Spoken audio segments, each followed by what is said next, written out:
you have heard so many times, you must have heard, sometimes people, especially if we talk about the Indians, we are very much comfortable in Hindi language. When it comes to, speak in English, we feel difficulty translating that Hindi into English and then to speak instantly, because sometimes we are in interview or we are with friends or with somebody where we need to speak in English. People can think in Hindi in their mind, but when it comes to speaking, they start fumbling. They are unable to make the sentences.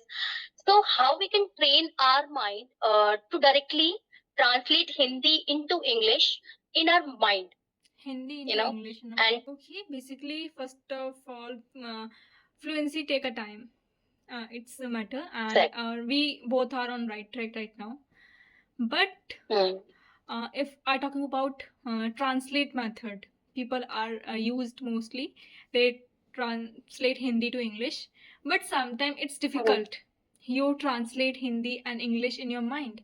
It take a time because you need to correct all the grammatical rules. Most of the people क्या करते हैं, मैं जा रहा था, basically they, but they try to convert in tenses. यहाँ पे past आएगा, यहाँ पे present आएगा. That make the fumbleness. Basically, that make the fumbleness. If you try to translate English to English, basically, give a one chance to English. Basically, whenever I try to translate Hindi to English, I fumble. That time I feel so nervous. I'm not able to express that opinion that time. But if you are so pro, you are easily translate Hindi to English, then it's good for you. That it's depend on person to person. But basically, if I talking about myself, if I talking about beginners, in my opinion, translate English to English. Think in English, basically. What I do, usually in the night, basically, I usually talk about my whole day in my mind. Yes, in morning I'll do this, in afternoon I'll do this, and this is my routine basically. And sometime I went outside, sometime I'm going market. So basically I try to convey my message in English only. I'm not translate Hindi to English because it's a bit difficult and it feel and it make the fumbleness. This is my opinion on that. So what's your opinion? Yeah, that's great. Because when I was at the initial stage of learning English, I was so nervous, and whenever I try to speak in English, I keep translating. First of all, I have to think in English, in Hindi, then translate it into English, and then to speak up. So it was quite difficult. Then I asked my tutors, and I also did a research on it. How to train a brain directly think in English. Then I got some of the very useful tricks which I used it. And now when I speak, I never think in Hindi. I'm speaking by my brain. I'm not translating it. So what, like you also mentioned it, first of all, we should start making small sentences in brain. In English only. Like whenever you are at home, you can think in English, small sentences. Like I'm sitting on a sofa, I want to read a book, I want to learn vocabulary, I'm watching TV. These small sentences we can, create frame very easily. But we need to think directly in English, not in Hindi. So this is the one thing that people can do. Like you also mentioned that you always, talk about your daily routine in English only. So that's a great way that people can implement it. I think it's really useful and it will work magically because it works for me. Because yeah. And sometimes lack of vocabulary, we not able to convey a message also. Sometimes in middle of conversation, we forget the word. If you are learning vocabulary, learn with the synonyms and antonyms. If you forget one word, you remember the remaining words. So that is called synonyms. So yes, I'm learning with that. So yes, this is helpful. Yes. And I think with that, learning vocabulary or idiom or phrases, whatever the person is learning, along with that, they should come across around 2 to 3 example sentences with that also. Yes. Right? Because this is how we will learn how to use that in the sentence. Instead of learning it and making a note and, making a list on a notepad and then, forgetting them. Yes. So you can either learn one vocabulary, doesn't matter, but you have to use it at least 10 to 15 times in a day in different Definitely. sentences and scenarios, I because it will always. become very easy, and we'll be familiar with that particular word, right? Definitely, I agree with you because I also do the same. Because if I learn one word, I used with me, with my family, with my friends, and with my cousins. I try to use on daily basis. Right, it works. It really works. And if you made your own sentences, that is very helpful. You remember for a long period of time rather than you taking example Yes. with Google's and with ChatGPT. Okay. This is the last question from my end. The question is like, uh, I'm taking an example of one of my friend. She knew the tenses. I mean, tenses were on her tips always. This is the present tense and how we are going to use the verbs, how to frame it, examples. She was very much aware about the tenses to past, present, future, but she never spoke. Like if I asked her to speak in English with me, she was like, "No, I can't speak. I knew about the tenses, I knew about the grammar, but I can't speak." She always had this issue. So I just want to ask, like, what is the role of grammar in speaking English? What do you think? Is it really important to go through the entire grammar, or we can just start speaking whatever we want? We start speaking whatever you want. Basically, grammar is, I think, I considered last option.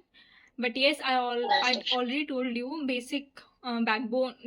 If you start your journey, the basic backbone is like tenses. Some tenses, if you know, it's very well for your conversation, and verb forms you know, and you know the subject verb agreement. Basically, three things. If you know, so you're able to convey your message. But most of the people have know all the grammar rules. They know the conditional, proverbs, conjunction, preposition, but they are not able to speak because of their they feel shy. Maybe they feel they're not able to express their opinion.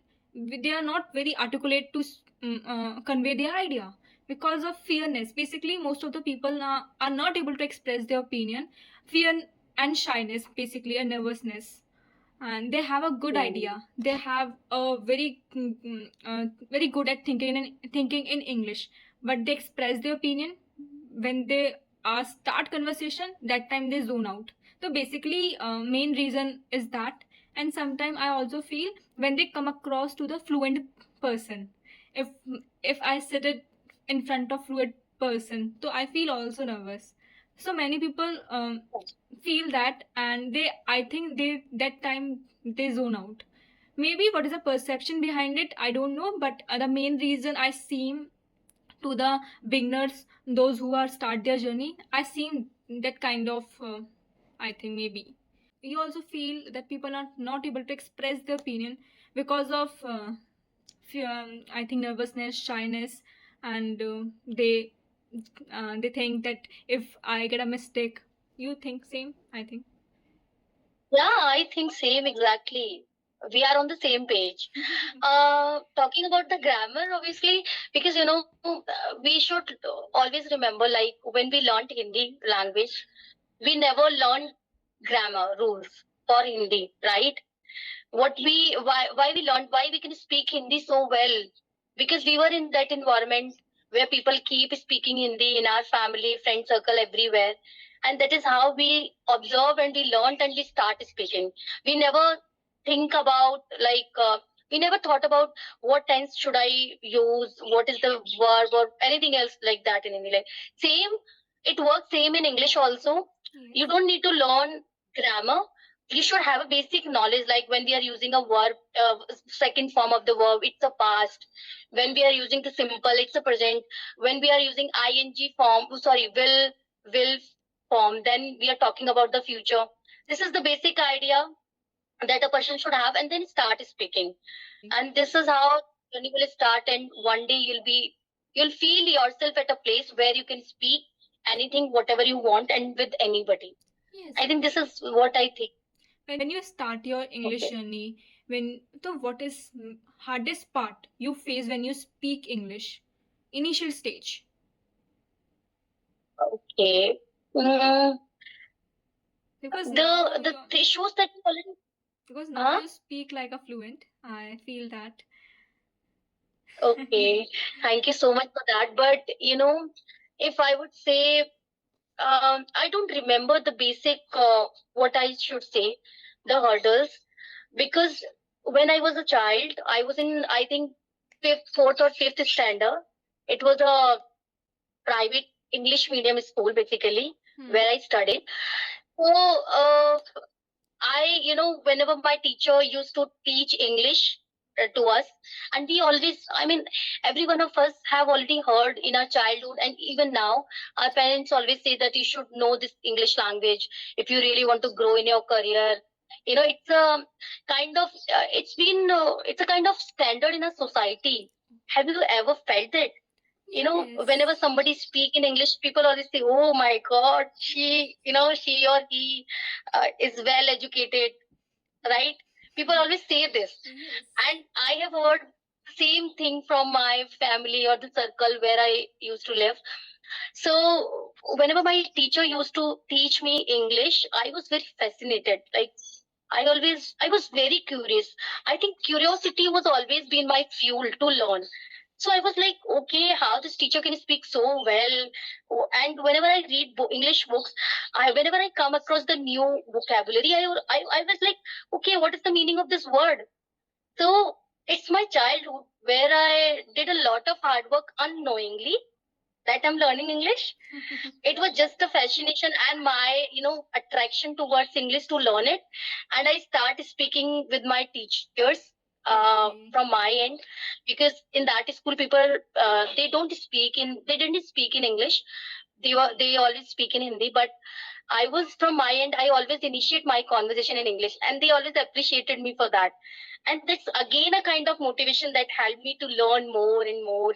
And then I started to teach my classmates, especially the Hindi textbook, where my teacher always, sit beside me and they always like, hey, Vanna, you're doing great. Now explain this chapter and that chapter. I think this is something that really worked for me. And then slowly and gradually grew up. I, started understanding the importance of this language. Obviously, because we really want to grow in our career, we go for an interview. Everyone is going to take interview in English only, right? They are not going to speak in Hindi. Definitely. So that forced me to go ahead to explore this language further. And then I got a role as a trainer. So that's where I felt, a strong what we can say, a strong need to learn it more.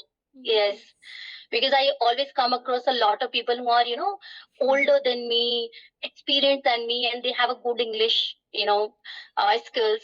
So it again forced me to go further, to learn further, to enhance my skills. This is how my journey went.